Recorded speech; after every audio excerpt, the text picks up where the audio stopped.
drives me, what defines my work ethics is service to humanity. That is why wherever I find myself, I always stood out as a model. She's a wonderful woman, somebody you can trust. She's so caring, she's so loving, and I pray to God I should beat her in this race off. Her life has been a story that is developing. A woman with great impetus and impact. She is a workaholic. What a wonderful woman.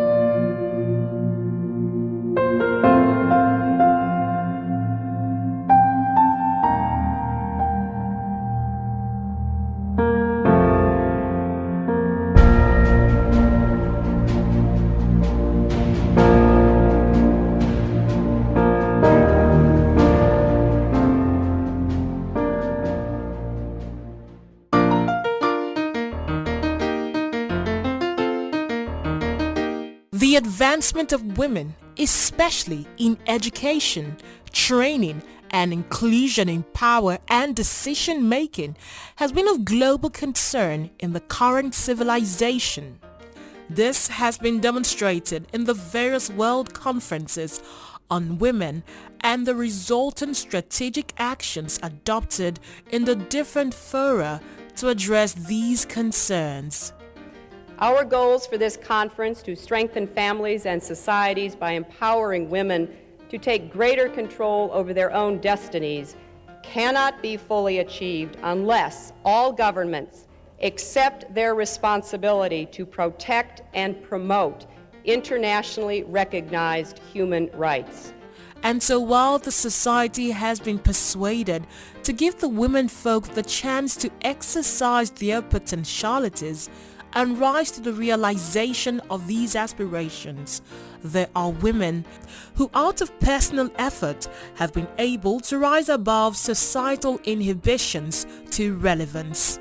Such women, famous for giving the women folk a respectable voice, exist in every clime, epoch and society.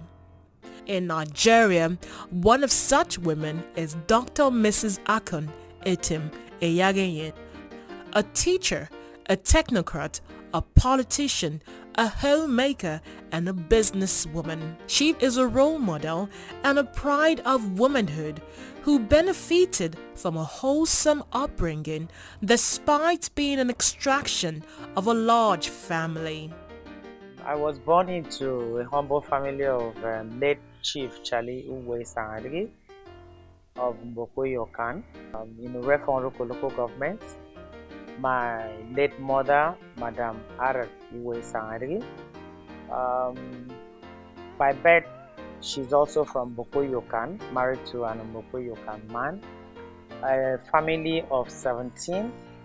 My late father was married to 2 wives. My stepmother was the senior wife, and then my mother was the junior. The 2 women gave him 17 children. I am number 9th child of my father, 2nd child of my mother, my late mother, but the first daughter of my mother. Born on the 24th of February 1960, she was brought up to become a teacher by her father for a special reason. When he was sending us to school, we have a medical doctor, we had an engineer, architect, surveyor, estate surveyor, name them, different profession. The only profession my late father didn't have was teaching.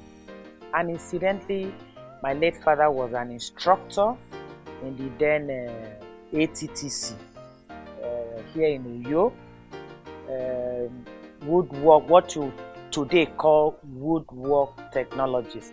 That's what my late father was doing. Training teachers, tutors, to teach other people carpentry work. That's what he was doing. And so he felt he didn't have a teacher in the family. And when it was time for me to go into the secondary school, he counseled me and appealed that I should go to TTC.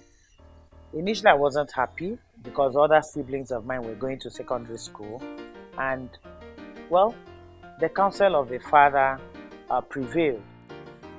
And so after her education at primary school, Ukokekong Oron in 1974, she proceeded to the Methodist Teachers College, Oron, where she graduated with a Grade 2 teacher certificate in 1979. Soon after obtaining her Grade 2 certificate, and while teaching at Convent Primary School, Oron, she got married to a man she never even knew, let alone courted, because her auntie, quite unknown to her, had recommended her to a certain young man who at that time was a supplies officer with the then Cross River government-owned Seafood Company Limited, and was also searching for his missing rib. The funny part of it is the first day I met him, he was in company of two other friends of his who led him to my mother's house. And when I was invited to come and greet them, they asked if I knew them, and I said, I know this, I know this, I don't know this. And they all busted out laughing. I said, that's the man you will know better. And indeed, he's the man I have come to know better. When I saw him at first sight, well, a handsome young guy, black, I was attracted. There was something in that wonderful lady, the charm in her face and the black beauty she carried. She helped me. The husband is a very cool-headed man. We have never had any complaint. She's a very accommodating person. Getting married did not dampen her yearning for higher education. Hence, after initiating into motherhood by giving birth to her first two children, she dusted up her books and went back to school, this time the defunct Cross River State University, Uyo, for her National Certificate in Education, which she obtained in 1986. On graduation, she was posted to Methodist Boys High School, Oron. While teaching there, the desire to further my education came again, and I knew if I have a degree, it will place me better in the society. And I discussed with my husband, he gave me approval, and I applied. I was given admission in the University of Calabar to go and do my first degree. It was a post-NC, so it was 2 years a program. She came here to read her first degree, which she passed through a lot because she had to fly from Akwa Ibom to Cross River through the sea nearly every day of the week. So from there, I saw the star. With a bachelor's in her kitty, Mrs. Eyakenyi returned to her job in Methodist Boys High School, Oron. She returned to the University of Calabar in 1998 to pursue a master's in education. And within a short while, she was able to finish it. And it was still the same process of coming from Oron to take lectures. And then after that, she goes back. But some days she will sleep in Calabar, and first thing in the morning, the first ship going to Oron, she would join it. And she was doing that. There was never a time I heard she was sick. Never a time I heard she's broken down. You know, she's a very strong woman, and I admire her for that. Despite these daunting challenges, she accomplished her mission in the postgraduate school, specializing in curriculum studies in the year 2000. But that was not all. Again, the desire to have the last degree came. I discussed with my husband, and he gave me approval. All this while, I was doing my homework. That's what I mean by family work, delivering children, in between, you're going to school, carrying baby, going to school, and so on. And so I went back to do my Ph.D. And completed that in 2015. When we started lecture, I realized that she was doing so well because she was combining lecture with her business. As at that time, she was into this event management. So sometimes she will come to Calabar, maybe we'll have presentation and something. I said, Honorable, have you prepared? Because she would tell me either she was in church or she was in one rally and all of that. Have you prepared? He said, she has prepared, she has prepared. Come on, what is it, what is it? In the car, we'll be discussing from my house to school. And behold, most time when we come, because we're 3 in our class, myself, she, and one Mrs. Enokowa. Once we come, once it's time for presentation, Honorable is always the best. She will come present and everybody will be like, see what Honorable has done. You know, she's the best and all of that, all of that. I say, well, this woman that does not sleep.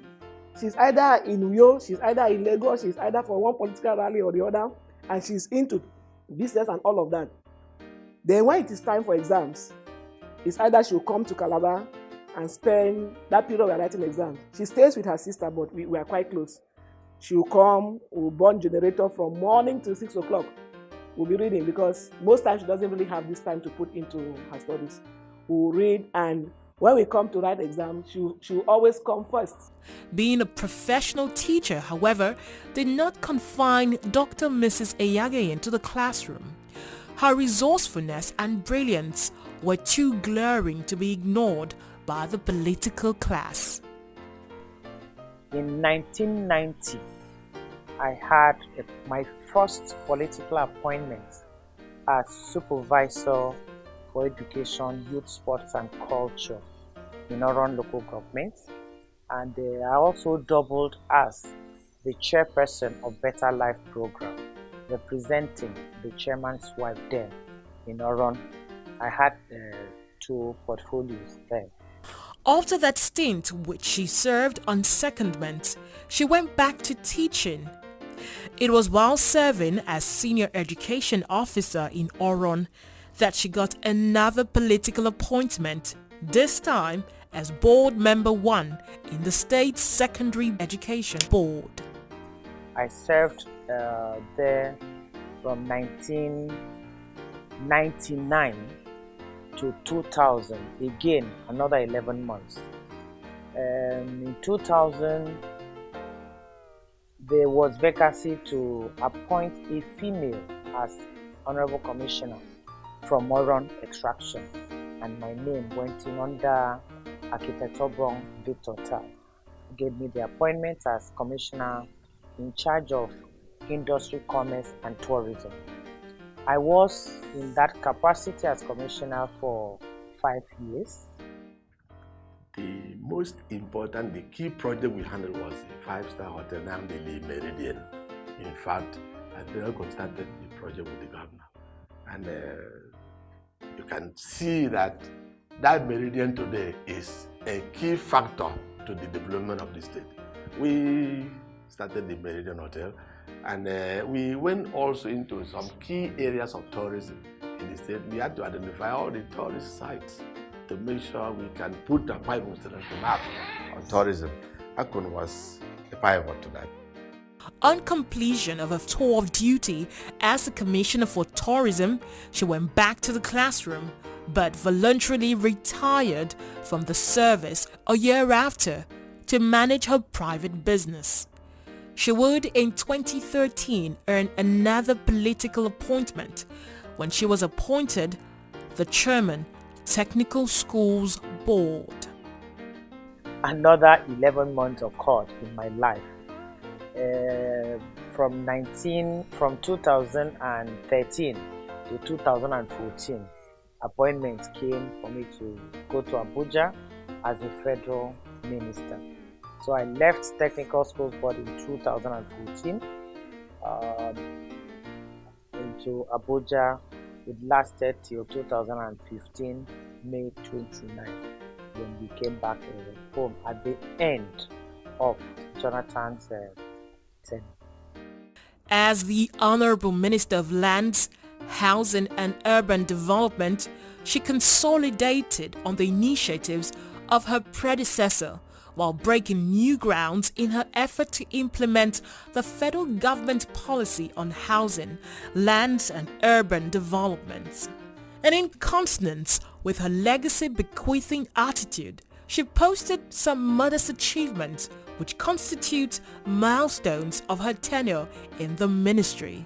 These include finalization of the draft roadmap for the housing and urban development, finalization of the revised National Building Code, the development of a zero-draft national land policy, the development of a framework for conducting national land housing survey, and the development of new towns by signing the concession agreement for sand filling and development of infrastructure in Festac Phase 2. Others are auditing of National Housing Fund contributions, the development of 10,000 affordable housing units in support of housing provision under the Nigeria Mortgage Refinance Scheme, and the signing of more than 3,000 title documents including certificate of occupancy and deeds of assignment. It is also a credit to her that she saw to the completion and inauguration of 3,500 abandoned housing projects and the construction of more than 5,000 ministerial housing projects and the development of 10,000 housing units in association with Shelter Afrique. After serving the Federal Executive Council, some people would have stayed in Abuja to leverage on the gains of national prominence. She wouldn't do such as she headed back home. And when I got back, the governor of Akwa Ibom State, Ikemedom Gabriel Emmanuel, needed someone to assist him go to the Akwa Ibom State Polytechnic to build up and correct what was going on in the institution. So I was given an appointment, part-time chairman of the governing council of Akwa Poly. When we got to Akwa Ibom State Polytechnic, the place was a moribund. It was almost a dead place. She said one day, how can I make it? She called all of us. How can we do it? We can do it. We can change the affairs of this place. We can give this place, let me use our word, raise the moral tone of this institution. When she came, some of our programs were due in 2015, some were due in 2016. And luckily, when she came, that was her priority, because she and her team, they know that that is the most important thing about this place. She presented our issues to the government and in general, and the governor in particular.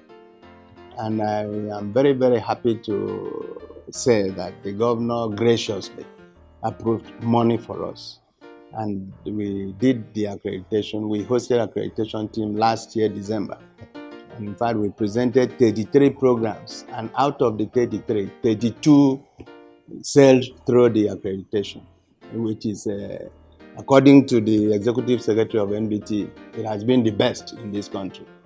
Akwa Ibom State Polytechnic, the student have been not on campus for 5 good years. When she came in, she, with her own charisma, she was able to make sure that students came into campus of residence. That's a feat. That's a woman that you see in Akon Eyakenyi.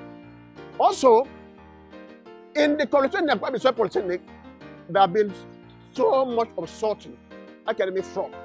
When she came in with her wisdom, she established Governing Council Committee on Integrity, and it made me the chairman. By God's grace, I was the chairman. And so many have been tried and convicted. The teachers, the teaching staff are not teaching. Sanity has returned to Akwa Ibom State Polytechnic. And coming from my side as a medical doctor, when I got into the campus, I found that the medical center for the school was in a very dilapidated, state. And I called her attention. She came in with me and made sure that the place had a real facelift.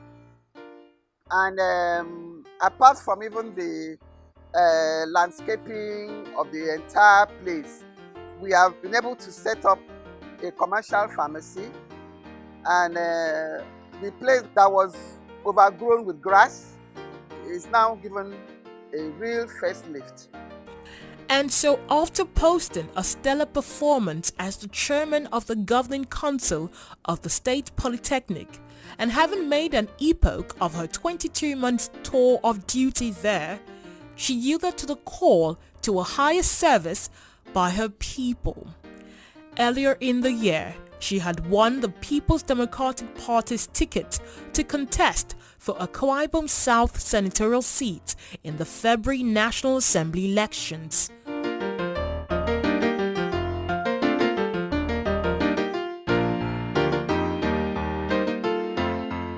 My campaign slogan is Better Deal 2019. Better Deal. We've had people there. This time around, it's going to be better than whatever or whoever had been there. Apart from her party's endorsement, she has enjoyed the blessings of her family, political associates, and spiritual father. At the head of the Isangari family, I spoke to the village. I presented her to it was like a carnival. She has what it takes to be a senator. And I have been yearning for that day. For one, a day she will become a senator. So it is something we have been praying for, knowing that if she's there, she would not find herself wanting. She had, at any given point in time, exhibited leadership quality. That is one thing that is very fascinating about her person, her character, and her approach to issues. A woman that her voice cannot be ignored. She's one woman who is full of dreams, and her greatest place that you can always find her is a place of help. I speak as her pastor. I've pastored her over the years. I've seen her rise to challenges in the church. People have had problems, people have had issues. Sometimes she has paid school fees for many. She has helped for people to get houses. She has helped to pay hospital bills. She has helped to, send people to go and study one thing or the other, learn one vocation or the other. She's one woman that you cannot detach when it comes to human feelings and human help and assistance. The woman factor in our candidate gives her an added advantage over all other candidates of the like in other senatorial districts, because she is a woman with a difference. It's something that has really made us happy, having Dr. Mrs. Akon Eyakenyi as somebody that is going to represent us. Her aspiration alone has really made us to be, happy in our own nation. Not only the women, across board, males, even the youths, the elders are very, very happy about it. I mean, she's a good product, and you have a product, so you have the growth stage, you have the peak, and now you have the abandonment. So she's at the peak now. Dr. Akon Eyakenyi has risen through the rungs of leadership from the grassroots to the highest echelon of leadership in our country. I am so happy and proud to work for her emergence as the next senator of the Federal Republic of Nigeria, representing Eke Senatorial District. Where she's going to as a senator, we know that she is going to excel. You know why? Well, because she has never failed. And of course, she's down to earth. So you can pick up your phone and call her and tell her, distinguished senator, this is what I think should be done concerning this matter. She won't just gloss over your suggestion or your opinion. She'll give a deep thought to it. If there's anything they've given to us, it's the religious way they brought us up. My father prays for us every day of his life. The same way he prays for us is the same way he wishes us to pray for our own children. I aspire to be like her, but I've not gotten there yet. My mom, she has a soft heart that she's always giving. She's been kind-hearted, and that is one virtue that I have emulated from her. What I remember that makes me, giggle a lot is the nickname we gave to her, Commissioner for Embarrassment. Because my mom is one woman who would not condone or tolerate any kind of rubbish from her children. Whether we're outside or we're at home, my mom would call you out when you do wrong. My mom has had a positive influence on me, both home and away. No matter how far away I am from my mom, I still hear her voice if I want to take a wrong decision. That's how much she has influenced me. Aside from being a loving mother, she's simple, she's a disciplinarian, she's one with excellence, one that wants the best, and that's why all her children are all graduates and disciplined. She is a quintessential mother, an absolute description of what you would say a perfect mother. She's such a caring sister, a loving sister. Dr. Mrs. Akon Eyakenyi will not see you in need and will pass you by. Supporting Akon Eyakenyi for this time is not an option. This is the only essential thing to do. For anyone that loves Akwa Ibom State and understands the worth of good leadership, she is the one to go with.